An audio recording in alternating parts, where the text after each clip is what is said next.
If you believe that the global economy is something stable, predictable, and permanent, this video will quietly destroy that belief. By the time you reach the end, you will not just understand how economic power shifted from 1980 to 2025, you will understand how power itself really works. Not in textbooks, not in political speeches, but in the silent movement of capital, labor, technology, and ambition. This is not a story about countries getting richer. This is a story about who learned to adapt and who slowly lost control without realizing it. Because in the global economy, power does not collapse in a single day. It erodes quietly, quarter by quarter, decade by decade. What looks like stability on the surface is often decay underneath. What looks like chaos is often the birth of a new order. And the people who benefit are rarely the ones who expect it. In 1980, the world economy looked simple, almost comfortable. The United States stood clearly on top, with a GDP of around $2.9 trillion. Japan was rising fast, already seen as a serious challenger. Germany, France, the United Kingdom, and Italy filled out most of the top tier. Power was concentrated in the West, and the rules of the game were written in Western capitals. To most observers at the time, this order felt permanent. China in 1980 was barely a footnote in global GDP rankings. India was present, but not dominant. These were large populations, yes, but not large economic powers. Their future influence was underestimated not because of ignorance, but because of mindset. The dominant economies assumed that industrial leadership, financial systems, and technological advantage were assets that could not be easily replicated. What they failed to see was that scale, patience, and long-term strategy can quietly overwhelm short-term dominance. Economic power is not only about what you have today. It is about what you are building for 20 or 30 years from now. In the early 1980s, Japan became the symbol of economic anxiety in the West. Its manufacturing efficiency, export strength, and technological precision made many believe that Japan would eventually overtake the United States. By the late 1980s, Japan's economy surged, and its corporations expanded aggressively. At one point, it felt as if the future belonged to Tokyo. But power based on momentum can be fragile.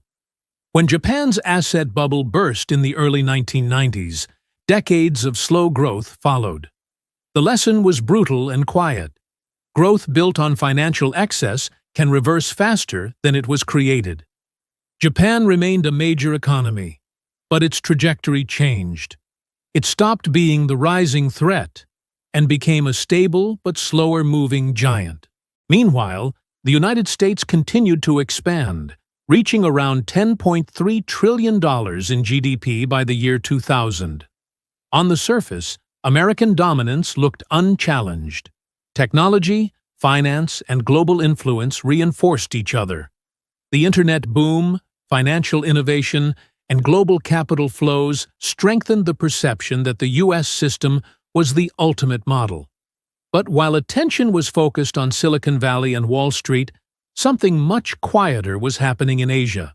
China, after opening its economy and embracing export-led growth, began a transformation that would redefine the global balance of power. In 2000, China's GDP reached around $5 trillion. That number alone did not scare the world. What mattered was the trajectory behind it. Factories multiplied, supply chains restructured, foreign investment poured in. China was not just growing, it was integrating itself into the core of global production.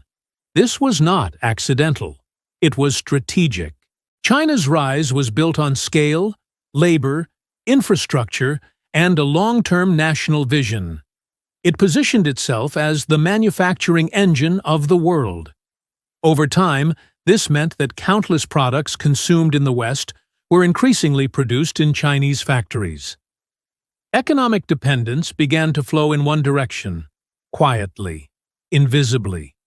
India, during this same period, followed a different path. Its growth was slower in manufacturing, but stronger in services, technology, and human capital. It did not dominate headlines in 2000, but its demographic and educational base laid the groundwork for future expansion. India was not yet a giant, but it was becoming a sleeping force. Europe, meanwhile, remained powerful, but increasingly fragmented in momentum. Germany stayed strong in manufacturing and exports. France and the UK remained major economies. Italy held its place. But compared to the explosive growth trajectories in Asia, Europe's expansion looked steady, controlled, and limited. Stability, in this context, was both a strength and a hidden weakness. Because in global power shifts, the most dangerous position is not weakness, it is comfort. By the year 2000, the top economies still looked familiar. The United States on top, Japan still powerful, Germany, the UK, France holding steady, China rising, but not yet dominant. To most people watching at the time, this still looked like a Western-led world with a few emerging challengers. What almost no one fully internalized was that the center of gravity was already moving. Supply chains were changing, capital was flowing differently, manufacturing dominance was relocating, and once production moves, influence follows. Once influence follows, power slowly reassigns itself. This is how economic empires actually decline. Not through collapse, but through redistribution. In this first phase, from 1980 to 2000, the story is not about dramatic reversals. It is about quiet positioning. It is about who prepared for the next era, and who assumed the old era would last forever. The winners were not yet obvious. The losers did not yet feel threatened, but the stage was set. The next phase would not be about gradual change. It would be about acceleration. Technology, globalization, and demographic scale would begin to compress decades of growth into a few short years. The gap between strategic economies and complacent ones would widen rapidly, and the map of power would start to look unfamiliar. What you are about to see in the next phase is not just economic growth. It is the moment when momentum becomes destiny. By the early 2000s, the global economy entered a phase where speed mattered more than tradition. The countries that could scale faster, produce cheaper, and integrate deeper into global trade would not just grow. They would reshape the rules of competition. This was no longer about catching up. It was about redefining who sets the pace. The United States entered the decade as the unquestioned leader. Its economy was driven by finance, technology, and consumer demand. But beneath the surface, structural imbalances were building. Credit expanded. Housing prices surged. Financial engineering became more complex. Growth looked strong, but part of it was built on leverage rather than productivity. At the same time, China accelerated with a different engine. Manufacturing capacity expanded at a scale the modern world had never seen. Ports, highways, factories, and industrial zones multiplied across the country. China became the default production hub for global companies. The label "Made in China" quietly became a core pillar of the global economy. By 2010, China's GDP had surged to roughly $6.1 trillion.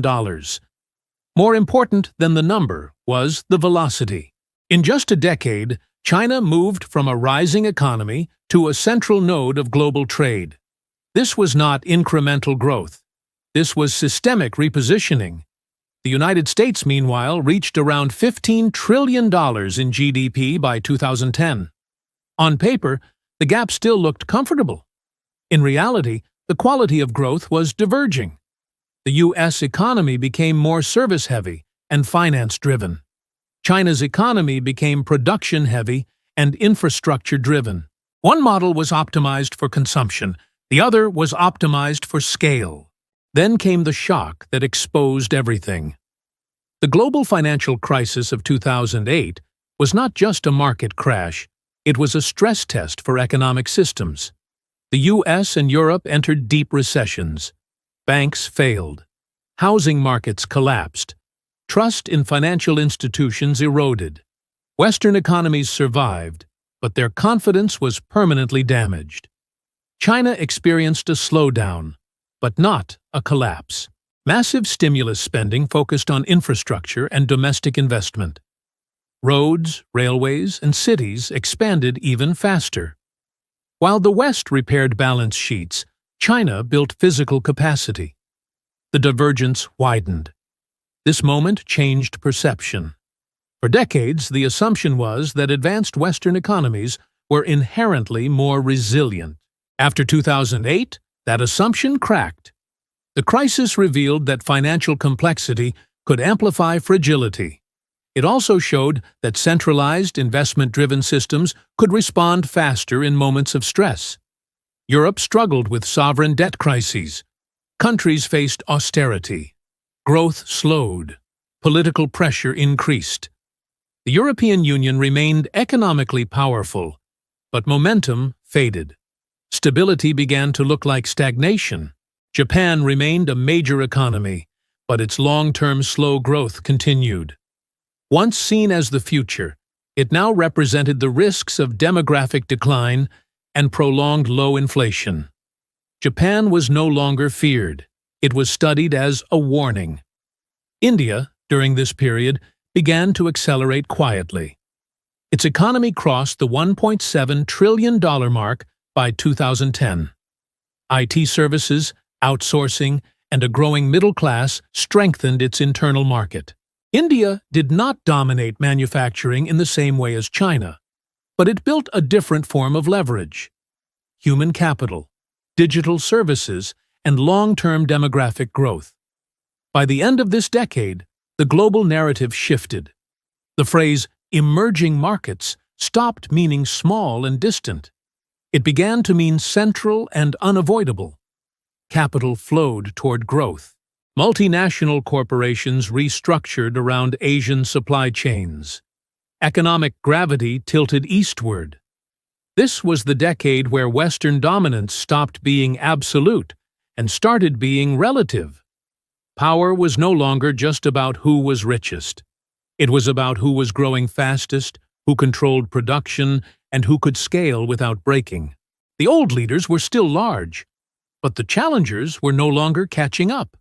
They were defining the next phase.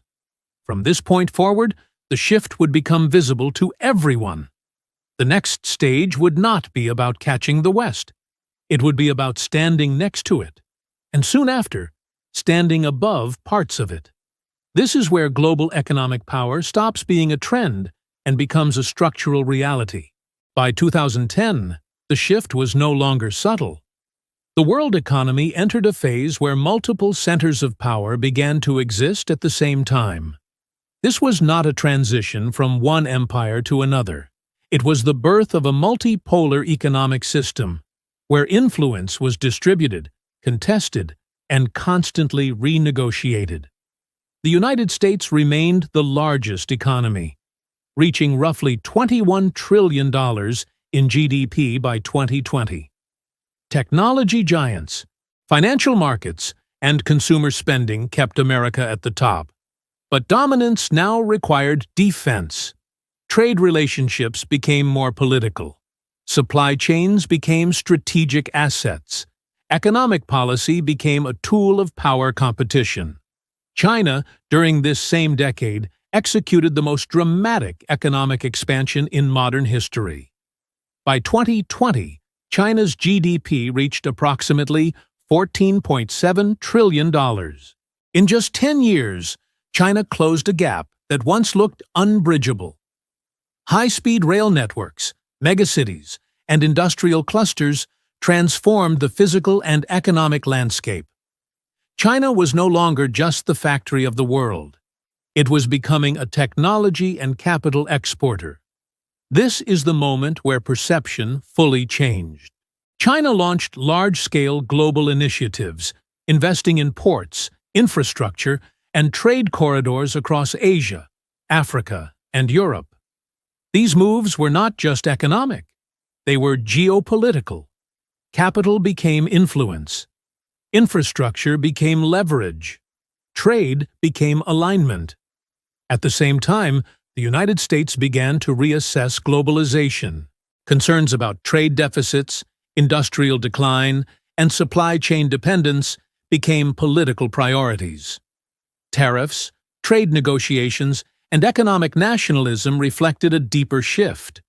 The era of unquestioned global integration was over. Strategic competition replaced naive openness. Europe continued to hold massive economic weight, but fragmentation limited unified momentum. Germany remained an export powerhouse. The UK, after Brexit, entered a period of economic recalibration. France and Italy faced structural growth constraints. Europe was still rich, but less decisive. India, meanwhile, crossed the $2.6 trillion mark by 2020. Its digital economy expanded. Mobile connectivity exploded. A young population entered the workforce at scale. India did not mirror China's manufacturing dominance, but it positioned itself as a future growth engine. Its power was not immediate dominance, it was long-term inevitability.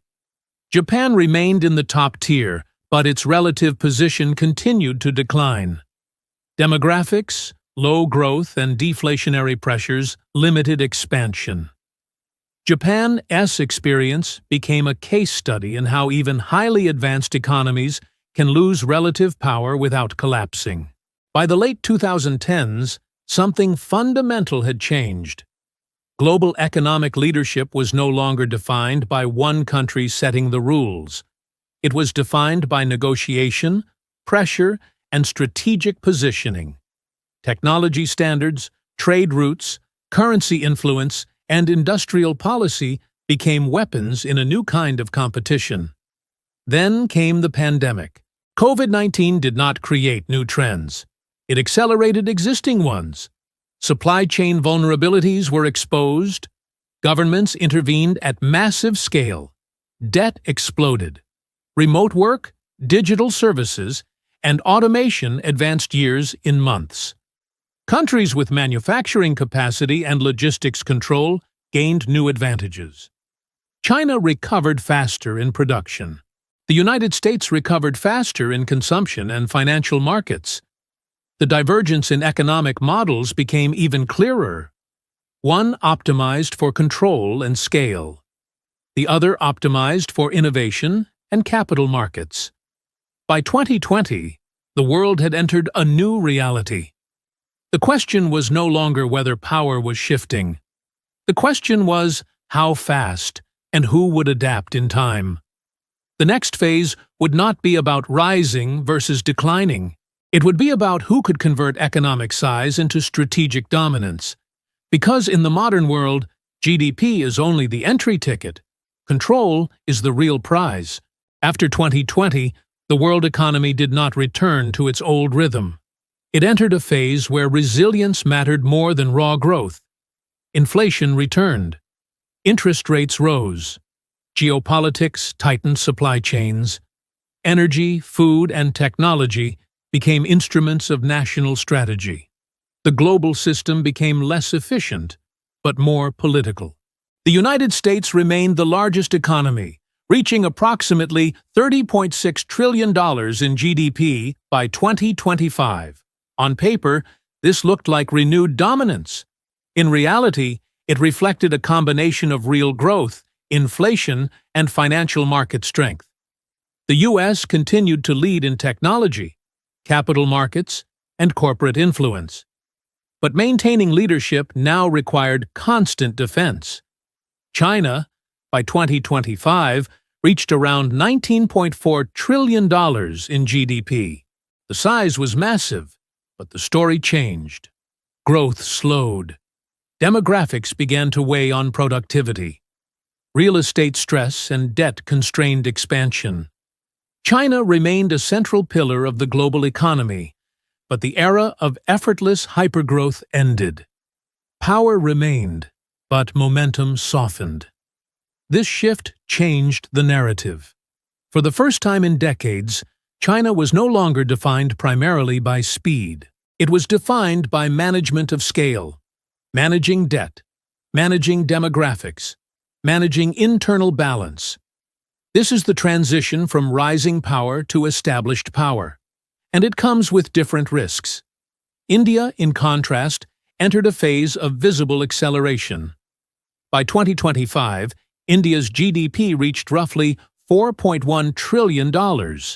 Manufacturing initiatives, digital infrastructure, and a young labor force positioned India as the next structural growth story.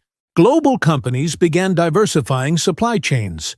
India became a secondary manufacturing and technology hub, not replacing China, but complementing and, in some areas, competing. Germany, Japan, the United Kingdom, France, and Italy remained major economies, but their relative influence continued to shrink. Their GDP sizes stayed large, but their share of global growth declined. They were still powerful players. They were no longer the center of momentum.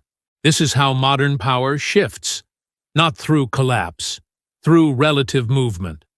Russia and Canada remained in the top tier, but largely as resource and regional powers.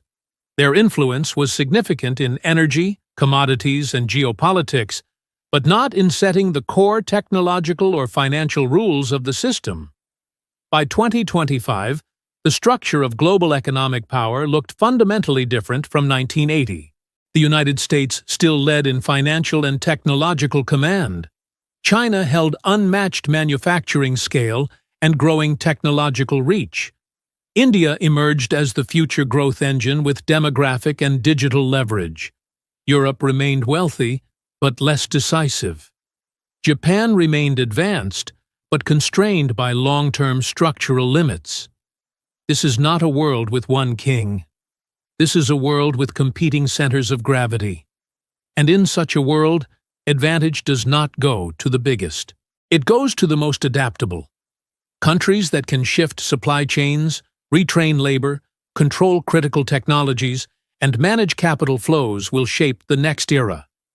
Countries that rely on past advantages will slowly fall behind, even if they remain rich. By now, the pattern should be clear. Economic power is not inherited. It is earned, defended, and constantly renegotiated. The final phase of this story is not about numbers. It is about what these numbers mean for control, for influence, and for the future balance of power. Because the biggest shift is not behind us, it is still unfolding. If you think this story is only about countries, you are missing the most important layer. Because economic power does not just move between flags, it moves between systems, between skills, between mindsets. Nations rise and fall. Individuals either adapt with them or get left behind quietly. The real lesson of the last 45 years is not that the United States stayed large, or that China rose fast, or that India is accelerating. The real lesson is that power rewards those who position themselves before the shift becomes obvious. By the time everyone agrees that the world has changed, the biggest advantages are already owned. In 1980, the winners were those who understood manufacturing, finance, and industrial scale. In 2000, the winners were those who mastered globalization, logistics, and outsourcing. In 2010, the winners were those who controlled platforms, data, and digital networks. In 2025, the winners are those who understand artificial intelligence, capital flows, geopolitics, and supply chain resilience. This pattern is not random. Every economic era creates a new hierarchy. Those who see it early compound advantage. Those who deny it protect comfort. And comfort is the most expensive habit in history. Look at what happened to entire regions that once dominated the world. They did not become poor. They became slower. They became optimized for a world that no longer existed. They kept the institutions. They kept the prestige. They lost the momentum. That is the most dangerous position of all. Because when you are still rich, you do not feel urgency. When you do not feel urgency, you do not prepare. When you do not prepare, you lose quietly. This is why global economic power shifts feel invisible while they are happening. The charts only confirm what strategy already decided years earlier. And this is where this video becomes personal. Because you live inside this system. Your career, your income, your opportunities, and your leverage are shaped by the same forces that reshaped the world map. Automation, artificial intelligence, capital concentration, and geopolitical fragmentation are not abstract trends. They decide which skills are valuable, which industries expand, which paths disappear. In a multipolar world, stability is no longer guaranteed. It must be engineered. The future does not belong to the biggest country. It belongs to the fastest learners, the fastest adapters, the ones who position themselves where growth, capital, and technology intersect. If you treat this shift as news, you will always be late. If you treat it as strategy, you gain time. And in economics, time is the most powerful currency. Because compounding does not care about excuses. It rewards alignment. The countries that rose did not wait for permission. They invested early. They scaled relentlessly. They absorbed pain for long-term advantage. The individuals who win in this next era will do the same, on a personal level. They will not chase comfort. They will chase positioning. They will not protect outdated identities. They will build transferable leverage. They will not wait for certainty. They will move while others are still debating. This is the hidden rule of power.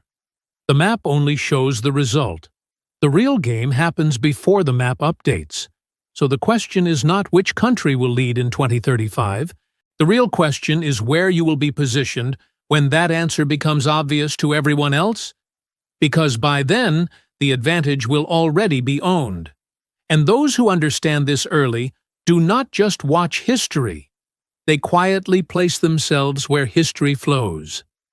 That is how economic power really works. Not loudly, not suddenly, but inevitably.